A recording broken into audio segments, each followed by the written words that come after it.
We all have something in common here. We all are Homo sapiens and we all are alive. Don't you wonder what is our species' secret source of success? What was a miracle gift which was denied to the cold-proof, strong and brainier Neanderthals or the dwarf-like humans resident on the Flores Island? What helped us to settle in so many faraway and ecologically diverse habitats? Lie in our own debate, a unique language. Sapiens first populated East Africa 150,000 years ago. They looked just like you and me, but there was a hedge that stood tall between us and them. Their cognitive abilities, learning, remembering, communicating, were far more limited. If you were to teach him English, or persuade him the truth of the Christian dogma, or get him to understand the theory of relativity, that would be like convincing your 2-year-old the importance of practicing yoga. You would go nuts. They weren't as intelligent or well adapted as us. If you don't agree, it would help to know that in the first recorded encounter between sapiens and Neanderthals about 100,000 years ago, the feisty, big-brained Neanderthals won. So, what happened that reversed this trend? About 70,000 years ago, Homo sapiens started doing very special things. They set out to conquer the Middle East for the second time.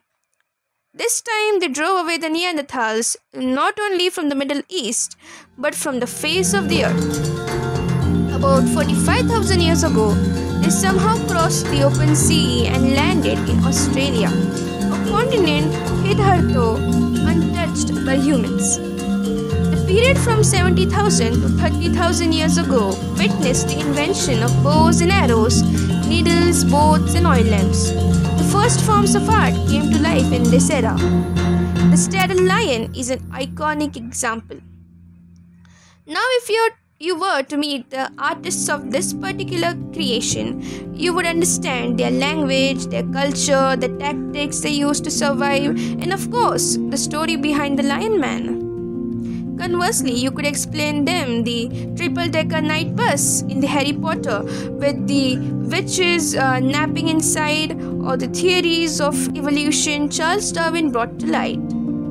So what led to this difference? Why were these two sapiens so different? What happened in those few thousand years? A cognitive revolution had taken place. Certain wires in our brains were twisted and rejoined. An accidental genetic mutation had occurred, a matter of pure chance. Homo sapiens had gotten lucky.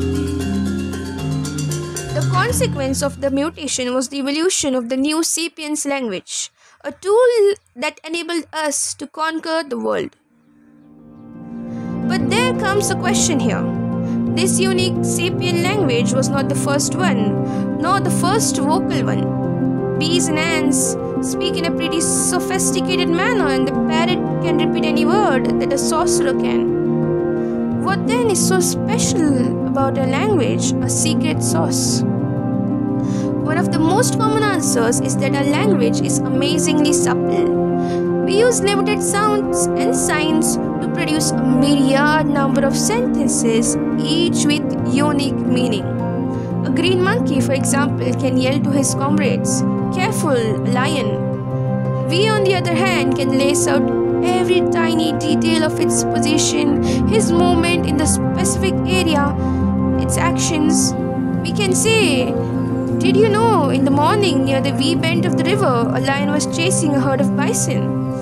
We can then brainstorm for the tactics, whether to chase away the lion or hunt the bison. What demystifies our language is gossip. It relates to us being social beings. Homo sapiens is primarily a social animal. Social survival is our key to well-being and success. Is it just important to know the whereabouts of lions and bisons? We need to know about each other. Who is honest, who is a cheat, who sleeps with whom, and who hates whom.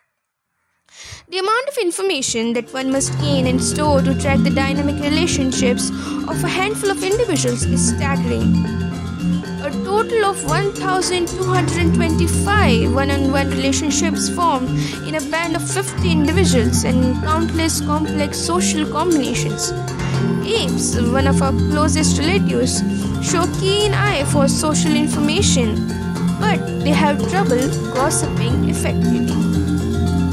Our short, bulky relative Neanderthals and archaic Homo Sapiens also had a hard time talking behind each other's backs.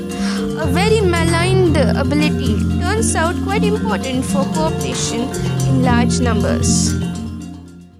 Reliable information about who could be trusted led us forming bigger tribes, forming tighter bonds, and cooperating more effectively.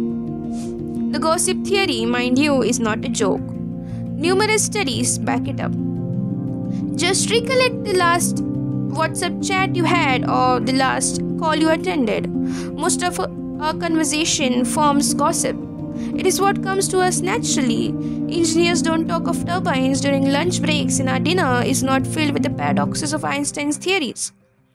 This is because gossip focuses on wrongdoings, which are quite essential to protect our society from cheats and freeloaders. Most likely, both the gossip theory and there is a lion near the river theory are valid. Yet the truly unique feature of our language is not about lions or men. It's about our ability to transmit information about things that do not exist at all. As far as we know, only sapiens can talk about entire kinds of entities that have never been touched, seen, or smelled. Homo sapiens couldn't just track the lions or raise a party of hunt to go after the bison, but also say, the lion is the guardian spirit of our tribe. Let's see how this holds true. You live in a nation you're proud of. You go to a job of a company or study a subject that exists in our minds. Have faith in religions and gods. All these entities are formed by us. Ever since the cognitive revolution, you live in a dual reality. One which we physically see, like the river, forest, mountains, etc., and the other of nations and religions and companies. You could never convince a monkey to give you a banana by promising him limitless bananas after death in monkey heaven, could you? But why does it matter? After all, fiction can be dangerously misleading or distracting. If you go on searching for fairies and unicorns instead of food and water, there is a higher chance you will die. But fiction has enabled us not only to imagine things, but to do so collectively. We can weave myths collectively, like the concept of a nation or the idea of equality between men and women. Such myths give sapiens the unprecedented ability to cooperate flexibly in large numbers with strangers. That's why sapiens rule the world, whereas ants eat leftovers and chimps are still locked in zoos and labs. No wonder J.K. Rowling managed to build two mystical parks with fire-breathing dragons and a room filled with a ton of dusty boxes of weird wooden sticks. Games, food, clothing, and a completely different vocabulary has been invented. Two Hufflepuffs on two different corners of the world can connect in an instant. Just try to imagine how difficult it would have been to create states or churches or legal systems if we would speak only about things that really exist.